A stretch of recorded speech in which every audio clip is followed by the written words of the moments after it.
அரிசி பருப்பெல்லாம் வாங்கி வச்சிருங்க, அன்னைக்கு போய் கொடுங்க. பணம் காசெல்லாம் கொடுக்காதீங்க, பொருளாக கொடுக்கணும்.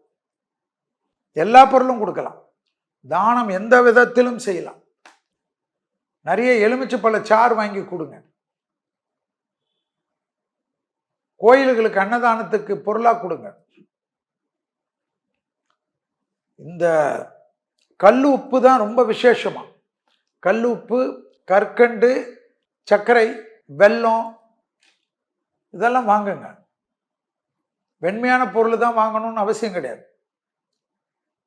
அதே போல மளிகை சாமானுக்கெல்லாம் ஆர்டர் கொடுங்க, பே பண்ணுங்க வீட்டுக்கு. ஏன்னா அதுதான் முக்கியம். நகை வச்சு என்ன பண்ணுவேன்? நகையெல்லாம் வாங்கிக்கிங்க. நான் ஏன் வாங்கிக்கிங்கன்னு சொல்றேன்னா, அக்ஷய திருதி அன்னைக்கு கண்டிப்பாக குறையும், நகை விலை குறையும்.